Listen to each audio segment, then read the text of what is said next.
What about the Freedom Lady, the Statue of Liberty? Well, I did hear a rumor that the Statue of Liberty has been brought in for questioning. She may be with Al-Qaeda.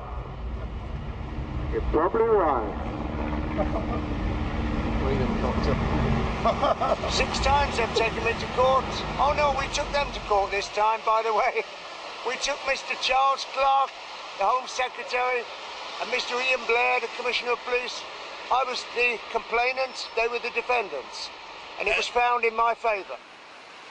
It is very much a concern that we've actually got an Act of Parliament which in one of its sections is clearly designed to prevent him or people like him putting across a message which they feel passionately about and which could be heard within the confines of Parliament. I find that very worrying. I bullhorned Parliament 3 days before the law went into effect. George Bush carried out 9/11. Do you think some people in a cave, were able to have NORAD stand down? Do you think that people in a cave were able to have all of this happen? It's a total and complete fraud. The New World Order is using terror to scare you into submission, and they will be defeated. And here in this supposed free country where they're trying to pass a law to stop this, they're here to talk to us. I witnessed local activists bullhorning Parliament, and the local police didn't have a problem with that. But as soon as I got on the bullhorn and began talking about pertinent issues, they became very upset and enrolled me into some type of troublemaker database. You've got to understand that government stand to gain from terror, to scare you into submission, to attack. Dick Cheney, in September of 2000, openly wrote a document called Rebuilding America's Defenses. And he said, we need a Pearl Harbor event. The U.S. government wants to carry out terror attacks to blame it on their enemies. 9/11 was a self-inflicted wound. 9/11 was an inside job. It was orchestrated. It was engineered by the globalists. A few weeks after returning to the United States, I then read in the newspapers in horror that I had indeed been enrolled in a terrorist database. The identity cards, the compulsory identity cards that have been proposed for the first time in our history, around about 80% of the British people oppose the introduction of these cards. And it's not just cards, it's the databases that go behind that allows the state to access private information and so on. And yet as a result of 7/7, it seems that these things will be steamrolled through our Parliament. Wherever we look at the moment, there are assaults on civil liberties as a result, of course, of the so-called war on terror. Similar guidelines have been implemented inside the United States. A Virginia anti-terror training manual lists property rights activists as potential terrorists. A Texas manual lists those wearing Levi's jeans, having cell phones, and who are, quote, friendly towards the police as potential terrorists. In Arizona, they list those that make frequent references to the U.S. Constitution as potential terrorists. All of these guidelines have been produced by the federal government and distributed at the state level. The federal government itself has told police to be on the lookout for drivers who have road almanacs or driver atlases. All across the planet, governments are restricting free speech and setting up so-called free speech zones to stop their populations from demonstrating. Months later, Paul and Steve Watson came to Texas and joined me live on my radio broadcast to discuss the aftermath of the London bombings. We are joined in studio by Steve Watson and Paul Watson. Guys, you've been in the United States now for about 7 days. How have you liked it? It's been pretty good so far. Obviously, it's all Western culture, so it's pretty similar. But when we were in London, I mean, there were so many facets to it. But what was it like to have the police march up to you and tell you to turn your camera off when you were just on a public street interviewing people? Well, I mean, the fear-mongering at the time, we were there right after the bombings, 3 weeks after the first bombings, I believe, but then there was the second failed attempt. So the state of panic was still quite high, even though Londoners basically were apathetic to the attack. They just got on with their lives. They weren't really buying the government propaganda on it. We had case after case where we'd be out on the street doing interviews with people, and we'd be showing the video cameras, and there were people working right there at the Hard Rock Cafe, And I'm like, look at these cameras. They're everywhere. They're in plain view. And the manager comes out and goes, you know, thanks for showing me that. I've never noticed those.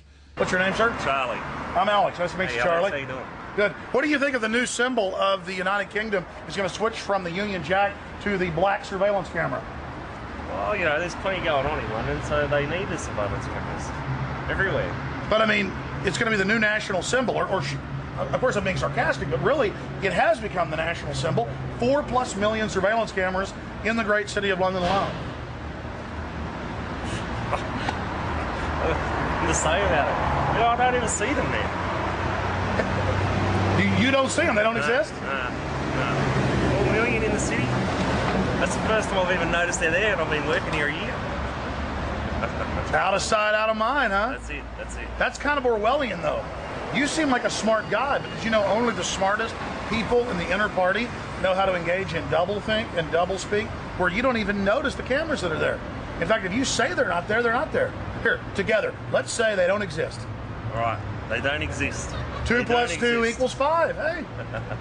Hey, you could get an inner party membership. All right, I'm into it. I mean, that was actual doublethink. Steve, Paul, you want to comment on that? Well, let me read a quote from Orwell from 1984. Doublethink is an unending series of victories over your own memory, reality control. To know and not to know, to be conscious of complete truthfulness while telling carefully constructed lies, to hold simultaneously two opinions which cancelled out knowing them to be completely contradictory and believing in both of them, to use logic against logic to repudiate morality while laying claim to it. And this is exactly what we saw over and over again in London. You've got a nest of, 6 or 7 cameras, and people are out there saying they've never noticed them.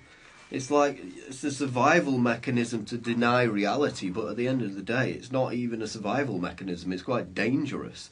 We were asking the attitudes of taxi drivers about the bombings. They were all quite ambiguous. They kind of believed the government line at that point. Do you ever wonder who's really behind it? Well, I've heard there's people who think that other governments are behind it. You know, British governments, American governments, people have said that.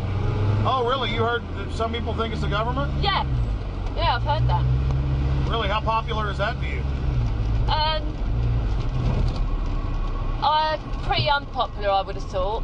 It is straight out of George Orwell's 1984. This poor woman thinks that if you give up your liberty, you supposedly get freedom. Yeah, well, we went to Stockwell tube station where they shot the Brazilian man.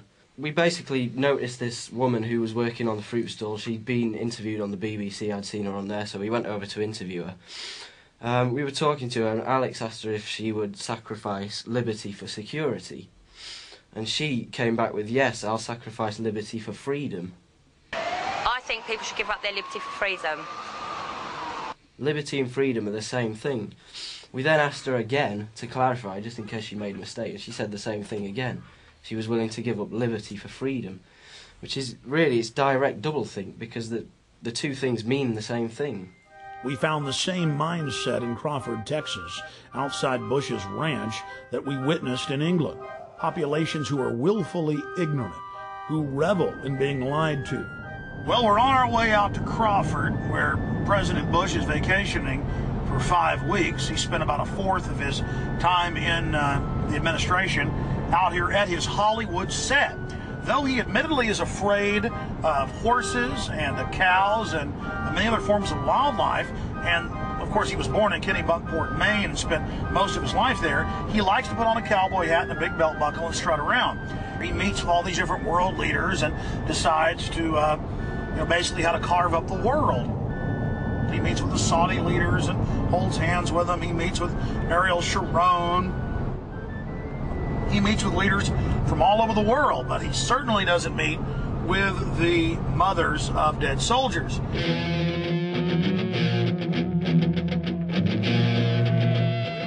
They don't have any skin in the game, so it's easy for them to say, let's keep our troops over there, let's complete the mission, even though we don't even know what the mission is.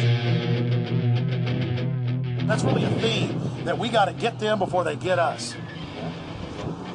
Do you think Iraq attacked us on 9/11? maybe not Iraq itself, but the belief in the cause that those people have did. Yeah, absolutely. The 15 of the 19 hijackers came from Saudi Arabia.